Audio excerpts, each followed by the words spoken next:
Kita sudah mulai sejak pertengahan Februari 2020 ini. Banyak sih pengalamannya, terutama saat kita berdinas di ruang isolasi dan apalagi dalam suasana pandemi.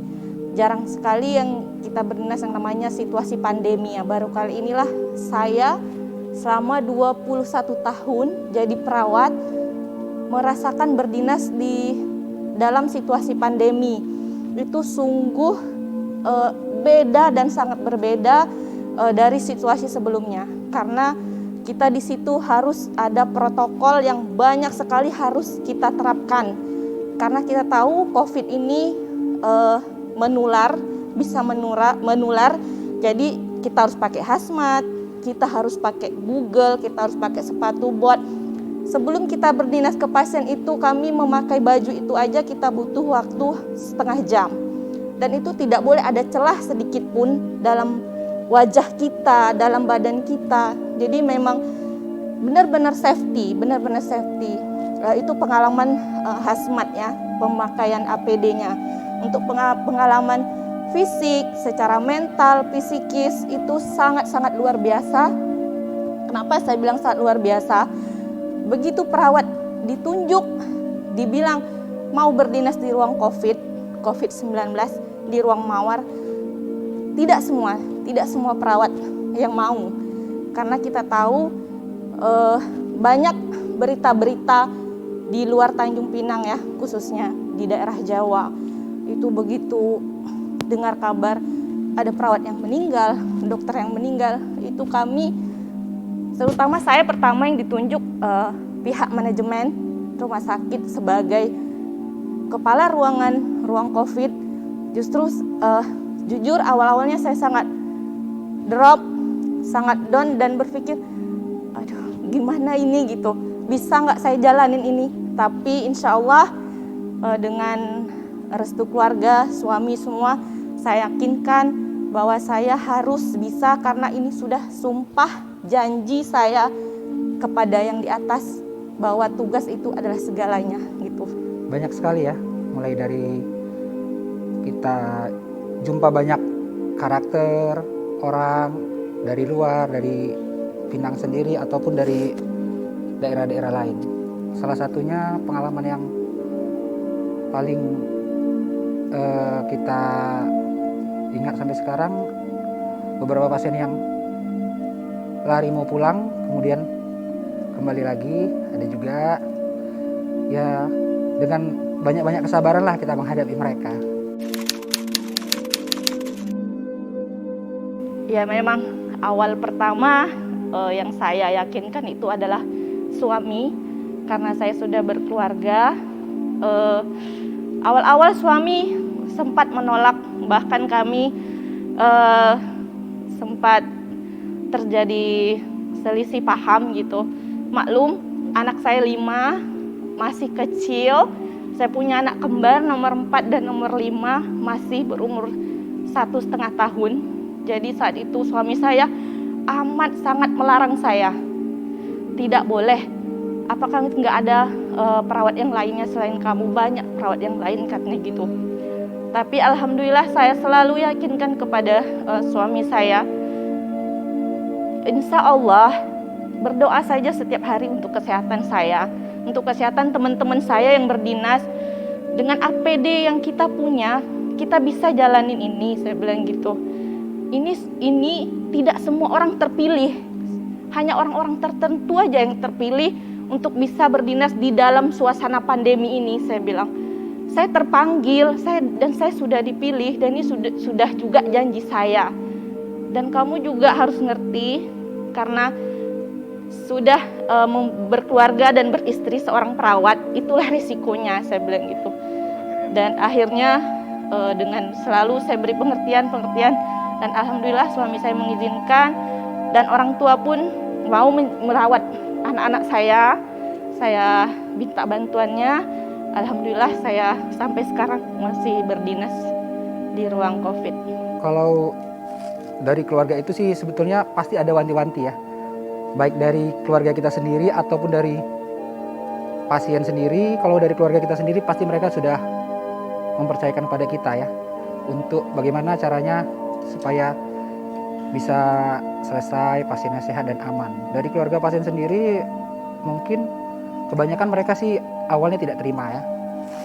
Dari beberapa pasien itu pasti gitu divonis mereka terkena COVID atau seperti itu, awalnya mereka tidak ada yang terima mungkin. Hanya 1-2 yang mulai merasa terima, tapi mengikuti hari mereka mulai terima dan mengerti, mulai bersahabat dengan kita. Biasa kan pasien-pasien di isolasi ini, kalau kebetulan saya di rumah singgah, pasiennya dalam kondisi keadaan sehat ya. Jadi kebanyakan mereka untuk tahap pertama itu 80% tidak menerima kalau mereka dinyatakan beberapa yang terkena COVID. Banyak kesedihan sebenarnya di saat merawat pasien-pasien ini, karena bukan hanya pasien yang menjadi korban dari penyakit ini ya, tetapi keluarga, masyarakat sekitarnya gitu. Dukanya yang pertama, kami harus jauh dari keluarga, tidak bisa tidur sama keluarga, tidak bisa tiap hari jumpa sama keluarga, ya kan, diisolasi. Itu sungguh cobaan yang luar biasa ya, tapi ya dianggap itu sudah jalannya, kita jalanin aja. Terus juga dukanya yang lain dengan pasien, ketika kami merawat pasien itu sudah berhari-hari bahkan berbulan menunggu hasil swab, ternyata hasil swabnya masih positif dan positif lagi. Dukanya di saat kami merawat pasien, diantaranya almarhumah wali kota kita yang meninggal dunia, itu sangat kami terpukul karena sudah seusaha semaksimal mungkin, DPJP, manajemen, semua udah usaha semaksimal mungkin untuk membantu, tapi sudah takdir Allah, gimana lagi. Juga pasien-pasien kami yang meninggal yang lainnya itu sangat luar biasa. Pengorbanan dari teman-teman kami, dari dokter itu usahanya sangat luar biasa, tapi sudah takdirnya, sudah jalannya ya, begitulah apa adanya jalannya ya. Terus sukanya kami bisa memahami karakter pasien-pasien kami, mulai dari ada anak kecil, ada orang dewasa, ada perempuan, ada ibu-ibu, ada bahkan kakek-kakek. Jadi kalau misalnya kami masuk dengan menggunakan hazmat, kami yang ditunggu gitu. Ditunggu untuk apa? Mereka selalu ingin bercerita gitu. Kalau kami udah masuk, pasti mereka kadang curhat, si ibu-ibu curhat. Udah nggak ada jarak lagi antara kami dengan pasien, seharusnya kita jaga jarak kan. Tetapi karena kami udah yakin, kami dengan hazmat yang lengkap, kamilah tempat curhat mereka, siapa lagi, itu udah duduk berdua seperti anaknya. Itu ibu itu curhat bahkan bisa lebih lama dari kami tindakan. Misalnya kalau kami pasang infus, kami apa, lebih lama dengarkan ibunya curhat. Seperti banyak sih foto-foto yang sudah kami berikan, itu dokter dia curhat bisa sampai 1 jam, keringat dokter udah seperti mandi, tapi tidak bisa kalau kita bilang udah ya Bu sampai di sini. Kami tahu mental ibu ini sedang diuji, jadi kami harus menguatkan mentalnya. Apalagi kami punya pasien anak, nah disitulah kami merawat seperti adik kami atau bahkan seperti anak kami sendiri. Setiap hari kami ajaknya bangun pagi, olahraga, terus bahkan hampir 3 bulan dia dirawat, itu rambutnya sampai gondrong, itu sampai kami, ayo dek potong rambutnya, sampai kami udah jadi seperti tukang cukur, bukan hanya seperti perawat, tapi kami juga bisa sebagai guru olahraga, bisa sebagai tukang cukur, bisa sebagai teman curhat, bisa.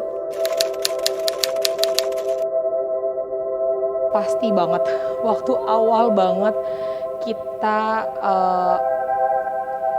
tahu informasi, kemudian mendapati pasien, kemudian mulai merawat pasien 01 di Tanjung Pinang ini, itu rasanya memang campur aduk gitu ya. Takut luar biasa memang awalnya, tetapi kalau saya takut, gimana teman-teman yang lain gitu ya? Ya wanti-wanti juga dekat-dekat dengan kita. Apalagi kita mungkin dekat mereka ada sedikit batuk atau pilek, mungkin mereka langsung pergi kabur kan, mereka nggak mau dekat sama kita kan gitu.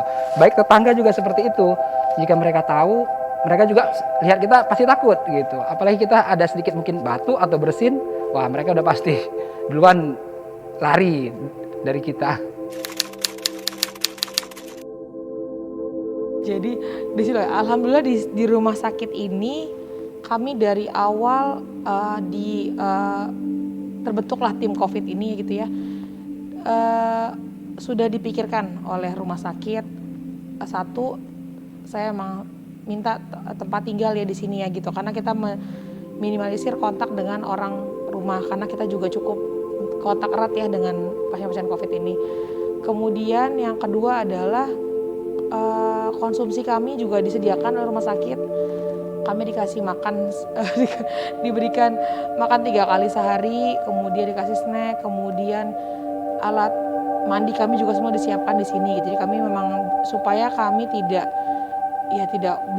keluar-keluar gitu ya, masa membatasi diri untuk hal itu gitu. Kita menjaga sebenarnya sih. Emang di sini pun di rumah sakit kita dilakukan juga pemeriksaan screening juga berkala ya gitu ya. Jadi awalnya rapid test, kemudian kalau jika ada gejala segera saya pasti akan, jika ada gejala-gejala yang mengarah ke arah COVID langsung saya periksakan fotoraksnya, laboratoriumnya, kemudian jika ada gejala langsung kita swab. Kalau kami di sini saya bikin protokol seperti itu. Kemudian nakes atau petugas penunjang medis lainnya yang memang ada gejala dan mengarah ke arah COVID, saat awal-awal dulu memang saya akan langsung bikin istirahat untuk seminggu, nanti kita evaluasi seminggu lagi gitu, sambil kita lakukan pemeriksaan gitu. Kontak saya dengan keluarga di rumah memang pada saat awal benar-benar terbatas. Jadi awal-awal memang kami petugas kesehatan, saya tinggal di rumah sakit. Kemudian kalau jika sudah mulai agak reda, bukan pasien ya, tapi lebih ke yang dirawat tidak terlalu jelek kondisinya, maka saya berani pulang ke rumah. Itu pun dengan tidurnya terpisah dengan anak-anak gitu. Waktu saat-saat puncak itu sekitar bulan Maret dan April itu, saat puncak-puncaknya di Tanjung Pinang ini pasien COVID yang terkonfirmasi positif rame. Kami tidak pulang, kami diberikan sama manajemen rumah sakit tempat istirahat di rumah sakit juga di lantai 7 dan sekarang di lantai 8. Sekarang komunikasi sudah ada, bisa video call, udah ada WA gitu kan. Jadi untuk komunikasi saya rasa bisa tertangani lah dengan video call itu setiap hari. Bahkan di saat saya mau masuk ke red zone, ke zona merah, saya selalu minta doanya untuk kami bisa bekerja supaya selalu terlindungi gitu. Kalau dengan keluarga sih kita lebih banyak berkomunikasi dengan telepon aja. Kita kurangi waktu untuk berjumpa, untuk bertatap. Biasanya kita hanya komunikasi lewat telepon saja sih. Tergantung pada saat-saat mungkin kita lagi lepas dinas atau lagi ada waktu senggang, kita bisa ya sekalian mengurangi daripada jenuh, capek badan kita kan. Kita bisa menghubungi keluarga, ngobrol, kawan atau yang lainnya. Biasanya lewat telepon saja.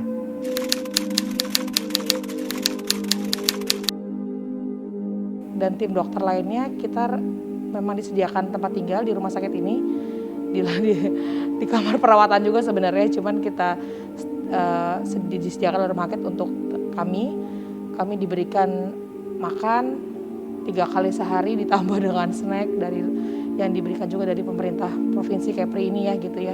Kalau makanan alhamdulillah kita terpenuhi. Cuma kalau istirahat mungkin ya sama halnya seperti dengan rawat inap sebelum COVID juga, yang namanya kita menjaga orang sakit, kita pasti harus sedia 24 jam ya. Kalau kita di rumah singgah untuk isolasi COVID, mungkin kalau masalah istirahat itu ya ada time-timenya kita juga harus bangun dengan keluhan pasien jam 1 malam, jam 2 malam atau pagi. Mereka mengeluh ya kita harus siap. Selama merawat ini ada hampir 2 bulan juga ya bolak-balik rumah sakit ini, ya maksudnya yang intens ya kita, karena tiba-tiba ada dipanggil sewaktu-waktu gitu. Awal-awal kami berdinas itu saya sempat tidak pulang hampir 2 minggu. Kebetulan keluarga saya juga jauh ya di luar kota, jadi ya kita via telepon aja lah. Paling sedih sih karena memang ini tidak kita lebaran yang berpisah semua, orang tua kami, mertua, kemudian suami, saya dan anak-anak di sini gitu ya. Jadi memang cukup berat sekali. Jadi tapi memang ya kita harus laluin ini, pasti banget ya. Video call, untuk sekarang alhamdulillah kita punya teknologi yang cukup canggih ya. Video call, kemudian karena kebetulan saya punya suami juga di Jakarta tinggalnya, jadinya ya kita video call semua karena semua terimbas dengan PSBB dan lain-lain ya gitu. Cuman niat kami di sini menolong, membantu sesama gitu ya, untuk sama-sama kita bisa menghadapi COVID ini gitu ya. Jadi ya memang jadi itu yang akhirnya yang awalnya takut ya kita harus siap perang gitu untuk ini gitu. Ya jujur seorang ibu nggak tahan juga walaupun lewat visi pengen dengar suaranya langsung. Tetapi saya pulang itu selalu setiap anak saya tidur. Dan saya sampai diisolasikan di kamar atas. Di kamar atas itu tidak ber-AC dan jendelanya banyak. Jadi saya pilih untuk tidur di atas, dan saya pun lewat pintu yang sama dengan keluarga saya masuk. Saya lewat pintu belakang. Jadi kalau saya pulang anak-anak saya udah tidur, dan kalau pergi kerja pun pagi mereka masih tidur gitu. Jadi kalau tertular itu pasti amat sangat terpikir dan saya sangat takut gitu. Kalau saya udah mulai aduh kok nyeri tenggorokan, pasti jadi terpikir sendiri atau saya kena ya atau gitu enggak. Bahkan jadi saya pun merasa aduh sempat nggak ingin pulang ya, tapi saya pulang paling 3 hari sekali atau 4 hari sekali ya, dengan pakai masker. Yaitu kalau anak saya tidur baru saya pulang, anak saya belum bangun saya baru pulang gitu. Kalau misalnya pas saya pergi ada yang terbangun, mereka dari jauh tuh, dari tangga bawah, ibu mau pergi kerja, iya dadah gitu ya. Itulah caranya kita jaga jarak pakai masker gitu.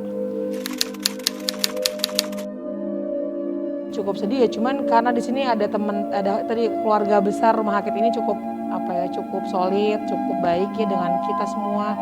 Jadi ya nggak begitu berasa jadinya gitu. Nyawanya meninggal dunia, jujur terkadang kami hanya melihat sekilas karena untuk menguatkan juga sama teman-teman yang lainnya. Kalau kita lihat berita, ada berita yang meninggal. Saya masih dihubungi pasien ibu-ibu perempuan, dia selalu menyemangati saya. Mbak, semangat ya untuk perawat-perawat. Nanti kalau misalnya dia dengar kabar, Mbak dengar kabar berita atau di TV tentang pasien sembuh, pasti dia WA. Mbak Ariza, selamatnya udah sembuh pasien ini gitu. Ada itu satu pasien yang pasti selalu semangatin kami sebagai tim COVID. Selalu ada. Yang membuat kita semangat ya kawan-kawan, mungkin keluarga dari kawan-kawan kita yang ada di Pinang ini, mereka juga support. Mereka kirim kita kue, lontong di rumah singgah ya, seperti itulah. Jadi kebersamaan itu ya mengatasi segalanya lah di rumah singgah. Enggak sih, enggak ada kata jenuh kalau dengan saya ya. Tetapi saya sedihnya adalah melihat protokol kesehatan ini kok kayaknya longgar banget ya gitu ya. Ini masih belum berakhir, kita bisa lihat karena teman-teman saya di provinsi lain masih ada yang berjuang dan sakit gitu, ada yang meninggal juga. Jadi itu yang bikin kami sedih. Jangan ada kata jenuh, jangan ada kata menyerah. Kami selalu bersama-sama hadapi sampai dengan kapan COVID ini berakhir. Kalau dibilang jenuh sih sebenarnya itu pertanyaan yang berat ya. Kalau jenuh sih mulai ada ya, tapi sedikit. Tapi yang namanya kita tanggung jawab tetap harus. Itu tadi, semangat itu mengalahkan kejenuhan kita.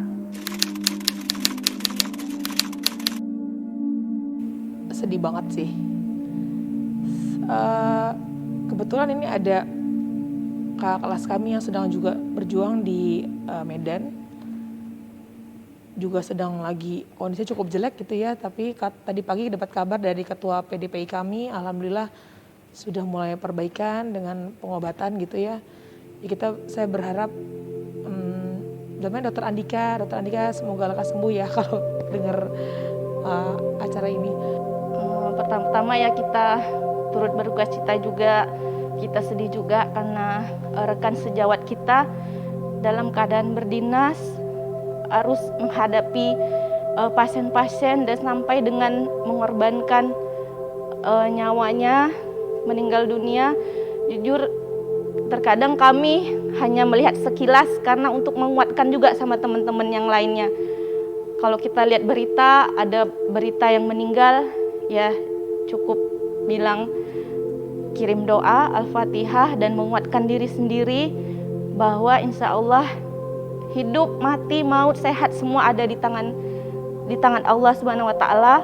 Kalau secara pribadi ya kita pasti sedih ya. Mungkin samalah dengan rekan-rekan yang lain, gitu ada dengar musibah dari rekan-rekan sejawat kita, baik sejawat ataupun dokter, ya pasti kita merasa sedih ya. Mungkin tapi inilah yang harus kita lakukan, inilah yang harus kita kerjakan untuk mempercepat semuanya kembali keadaan normal, supaya kita bisa bersama lagi, kumpul keluarga, kawan, dan lain-lainnya. Kalau untuk pemikiran pastilah kita pasti sedih ya, rekan sejawat kita dalam masa-masa seperti ini jarang, mungkin yang pas bertugas di sana jumpa keluarga jarang, tahu-tahu dapat musibah sudah pasti. COVID ini bukan hoax, COVID ini bener loh gitu. Jadi kita di rumah sakit atau nakas-nakas di tempat lain ya sama-sama berjuang gitu ya. Tolong jangan anggap ini hoax, jangan anggap ini adalah rekayasa dan lain-lainnya. Untuk penyakit ini untuk ke kami ya gitu ya. Kita tetap harus ikutin semua protokol yang ada yang sudah diaturkan kepada kita semua gitu. Tetap gunakan protokol kesehatan yang telah ditentukan oleh pemerintah. Pakai masker, cuci tangan, jangan lupa kalau dari mana-mana masuk rumah cuci tangan, bahkan kalau perlu mandi, tetap jaga jarak. Kalau tidak ada perlu, benar-benar keperluan yang penting, tetaplah diem di rumah. Tetap mengikuti protokol kesehatan tetap dijalankan, tetap menggunakan masker, jaga jarak, tetap cuci tangan, dimanapun hindarilah keramaian. Yang memang kalau tidak betul-betul kita harus berkumpul ya hindarilah. Karena semua ini untuk kita sendiri, untuk kita bersama. Kalau kita sudah mulai normal, sehat, pasti kita akan bahagia kan. Kita bisa berkumpul dengan keluarga, kawan, dan lain-lain. Kaira? Kiana udah mimik cucu. Jangan main jauh-jauh ya. Dah. Assalamualaikum.